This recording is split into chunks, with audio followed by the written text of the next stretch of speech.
王的身份宣布，解散军有3大铁律不可违背，强者起义。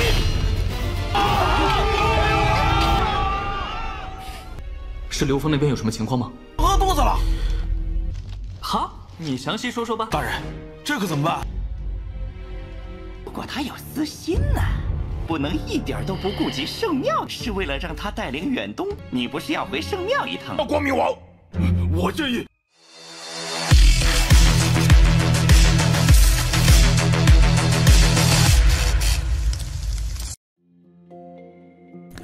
Halo semuanya, selamat datang di Ruang Sinema. Bagaimana kabar kalian semua? Semoga selalu sehat dan baik-baik saja. Pada hari ini kita akan kembali melanjutkan series Donghua Fable River season kedua.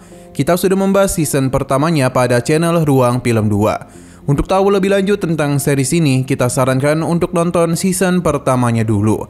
Kita akan sediakan link season pertama di playlist. Tanpa berlama-lama lagi, kita akan langsung saja membahas season kedua dari series ini pada episode ke-11-nya. Saat ini, Xiu bersama semua orang tengah melakukan upacara untuk memberikan penghormatan yang layak untuk Weila. Pasalnya, hanya inilah yang dapat mereka berikan kepadanya. Tidak hanya itu saja, namun Xiu juga mengangkat peti mati Weila. Bulan menganggap itu tidaklah pantas untuk statusnya sebagai raja. Xiu tidaklah mempedulikan hal tersebut karena ini dia lakukan demi prajuritnya. Apa yang Xiu lakukan benar-benar mengejutkan semua orang. Bagi Xiu, Weila adalah sosok yang sangat berani. Dia bersama dan pasukan kecilnya telah berhadapan dengan ribuan musuh. Weila berhasil mempertahankan garis pertama di Kisola selama 10 jam. Ia telah menunjukkan betapa kerasnya sebuah perjuangan dan pengorbanan. Kini Weila telah kembali ke pelukan Dewa Audi. Jadi Xiu mengajak mereka semua untuk mengantar perjalanan terakhirnya. Bagi mereka, roh pahlawan tidak akan pernah padam dan akan kembali. Pada akhirnya Xiu pun mulai membakar jasad Weila. Dan hari ini mereka juga berduka bagi para pasukan yang gugur bersama Weila. Namun besok mereka harus terus berjuang. Xiu bertanya mengenai alasan mereka bertahan, apakah untuk melindungi harta benda dari klan iblis atau tidak ingin melihat keturunan mereka dibantai oleh klan iblis. Apa yang Xiu katakan seketika saja membuat semua prajurit bersemangat. Terlebih lagi bagi Xiu, mereka bukanlah lagi prajurit yang bisa dianggap remeh. Hari ini Xiu akan menjadikan prajurit sukarela Timur Jauh yang baru karena mereka adalah harapan bagi 23 provinsi di Timur Jauh. Dalam pasukannya ada 3 aturan yang tidak boleh dilanggar. Siapapun yang membunuh akan dihukum mati. Siapapun yang melukai orang lain akan dicambuk. Siapa yang mencuri dan merampok akan diganjar hukuman. Semua prajurit setuju dan apa yang dia katakan. Dan sebagai Raja Guangming, dia akan membubarkan komite urusan militer. Pasalnya dialah yang akan menjadi satu-satunya panglima tertinggi. Jadi semua keputusan ada padanya. Hal tersebut membuat ketiga pemimpin klan tidak akan bisa menolak perintah dari Raja Guangming. Terlebih lagi, seluruh pasukan mereka kini mendukungnya.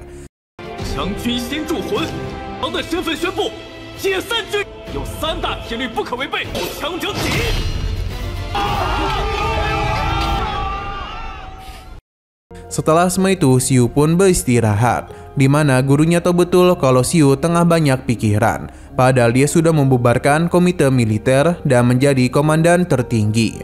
Xiu membenarkan hal tersebut, tapi Denny agak kesal karena setiap harinya terdapat banyak masalah yang harus dirinya selesaikan. Lo Zhou bahkan bertanya tentang warna celana dalam apa yang harus dia pakai setiap Senin. Keluh kesah yang Xiu ceritakan membuat gurunya pusing sendiri dan tidak ingin mendengarkannya. Zhou Xingming memberitahu Xiu untuk tidak terlalu kasar terhadap para warga Timur Jauh. Sesaat kemudian dia pun merasa ada yang aneh pada tubuhnya.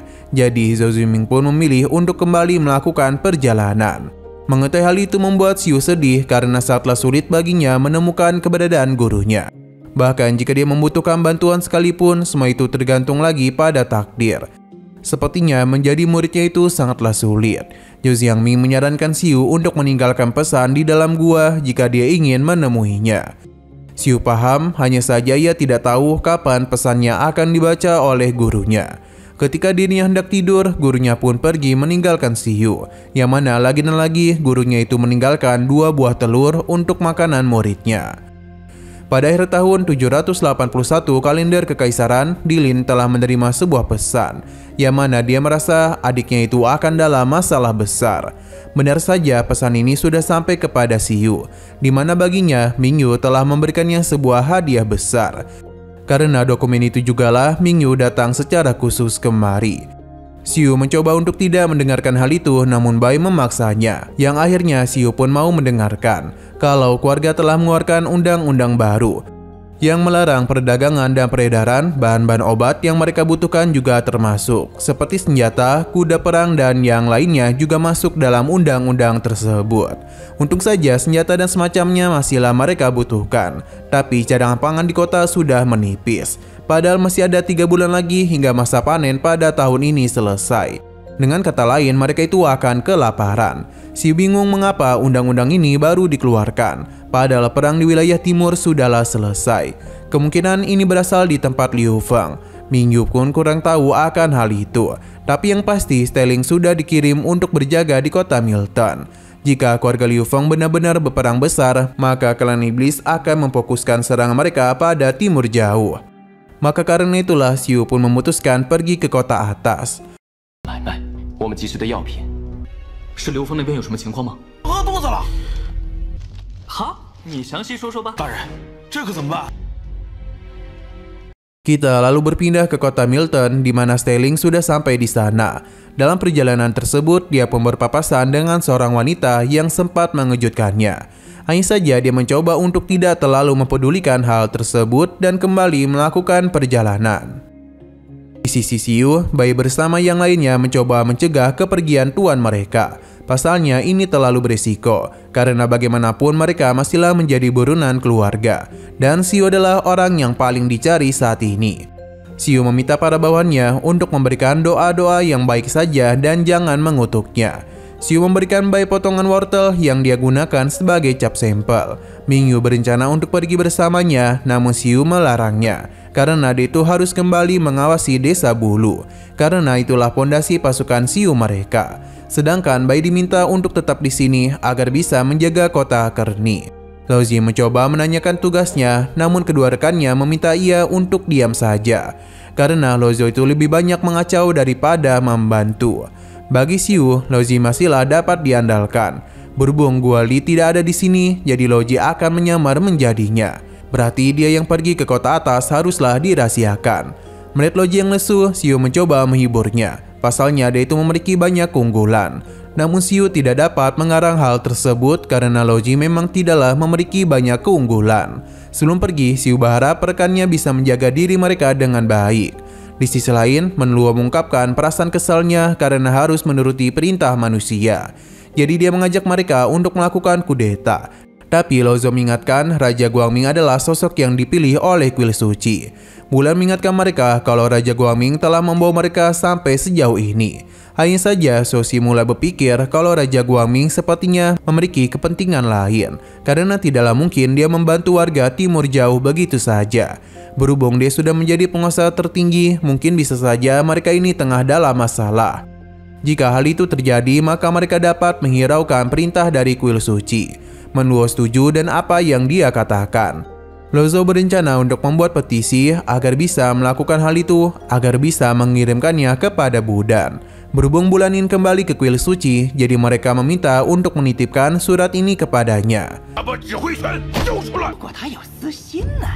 不能一点都不顾及圣庙，是为了让他带领远东。你不是要回圣庙一趟？ 光明王，我建议。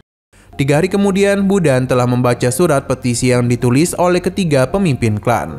Sepanjang perjalanan, Bulan tidaklah pernah membaca surat tersebut, jadi dia tidaklah tahu apa isinya. Alhasil, Budan pun memberitahunya kalau Raja Guangming telah mengucilkan para ketua suku Timur Jauh dan tidak pernah sekalipun menghormati kuil suci. Budan tentu tidaklah percaya kepada ketiga pemimpin klan. Ia meminta Bulan untuk pulang dan beristirahat dulu. Bulan paham dan dia pun pamit pergi dari hadapannya. Budan sendiri penasaran akan sejauh mana Raja Guangming membawa Timur Jauh mereka. Sino berpindah ke biro kemiliteran di mana Changxin telah mengadakan rapat dengan para pemimpinnya. Di mana perayaan upacara Hari Nasional tidaklah dapat mereka tunda. Di timur ada klan iblis, sedangkan di barat ada pasukan Luo Feng yang bersiap melakukan penyerangan. Bisa saja seseorang memanfaatkan kesempatan ini untuk bisa menimbulkan masalah yang memungkinkan keluarga mereka kehilangan jati dirinya. Tugas pengembangan kali ini akan ditangani bersama oleh kantor Panglima dan Biro Pengawasan. Tapi bagi Dilin, menyatukan dua komandan dalam satu tugas akan membuat banyak perintah yang harus didengar. Jadi Dilin menyarankan selama Biro Kemiliteran mau mendengarkan arahan Biro Pengawasan, maka itu mungkin bisa terjadi. Tapi tentu saja Biro Kemiliteran tidak mau mendengarkan hal tersebut. Lo Mingyu semakin kesal karena Dilin menganggap mereka tidak begitu berguna. Jadi Luo meminta kepada Chen Xing agar tugas ini diserahkan saja kepada kantor Panglima sendiri. Tapi Dilin juga memberikan saran yang sulit ditolak oleh Chen Xing, karena Biro Pengawasan sudah memiliki pengalaman menjalankan tugas ini. Lo Mingyu tidaklah menyerah, bahkan dia rela dihukum militer jika membuat kesalahan. Sepertinya inilah yang Dilin inginkan. 难免沟通不便，可里面牵扯甚多。国庆大典的安保工作，什么事离了你们监察厅就不行了。 Setelah pertemuan itu selesai, Bon Dilin penasaran mengapa setelah Panglima Utama diberikan tugas penting itu, Dilin masih senyum. Pasalnya Dilin menganggap tugas pengamanan upacara Hari Nasional tidaklah terlalu penting, karena hanya akan mendapatkan pujian kata dari Direktur Jenderal. Tidak akan ada yang memberikan hadiah ataupun kenaikan pangkat, tapi berbeda jika membuat kesalahan. Mendengar hal itu tentu saja membuat bawahannya paham. Mereka akan melakukan pengamatan pada kantor Long Minghai. Dilin menyalahkan Lo Minghai karena terus menekan dirinya, jadi inilah balasan yang harus dirinya berikan. Selain itu, Lo Minghai sendiri yang dengan egoisnya mau mengambil pekerjaan besar itu. Di hutan pinggiran kota terlihat saat ini Xiu yang tertinggal oleh kudanya. Sayang sekali persediaannya itu berada di kudanya. Sesaat kemudian Xiu pun mendengar sebuah pengejaran yang mana ada seorang gadis yang tengah dikejar oleh beberapa pria. Yang mana ia adalah Liu Fengshuang dari keluarga Liu Feng. Yang melakukan pengejaran adalah He Hua. Kelompok ini saatlah berani berbuat macam-macam kepada keluarga Liu Feng. Namun He Hua tidaklah mempermasalahkan hal itu karena tidak ada saksi yang bisa menuduh dirinya. Penyerangan langsung saja dilakukan untuk dapat menghabisi Shuang. Berhadapan dengan musuh sebanyak ini bukanlah perkara yang mudah untuk Shuang. Memang benar kalau dia itu dapat mengalahkan beberapa lawan sekaligus. Tapi jika terus seperti ini, maka pertarungan tersebut akan menjadi berbahaya untuk dirinya sendiri. Kita pun terus diperlihatkan dengan kemampuan hebat yang Shuang miliki. Sampai pada puncaknya dia harus terkena serangan yang membuat ia terpental. Untung saja sebelum semua itu terjadi, sebuah bantuan pun datang. Di mana ini tentu tidak bukan adalah Xiu. Dengan kekuatan yang dia miliki, berhadapan dengan pasukan ini sangatlah mudah. Bahkan Xiu sekali lagi memberikan penyerangan yang membuat Shuang begitu terpesona oleh kehebatannya. Berhubung lawannya masih banyak, jadi Xiu memilih untuk membawa Shuang pergi. Karena bertarung sambil melindungi orang bukanlah perkara yang mudah. Pasukan He Wu tentu saja tidak akan membiarkan hal itu terjadi dan segera melakukan pengejaran.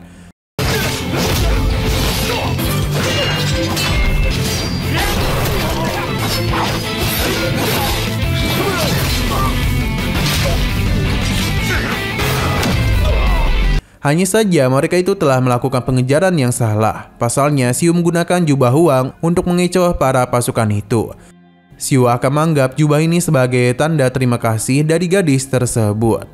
Nah, di sini Shuang memilih untuk mengikuti Xiu. Yang mana ketika Xiu tengah beristirahat di sebuah tempat, sesaat kemudian Shuang datang yang mana ia langsung saja melakukan penyerangan kepadanya.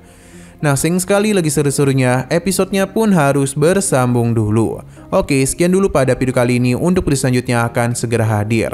Jadi bagi kalian yang ingin mengikuti series ini, langsung saja klik subscribe dan aktifkan loncengnya.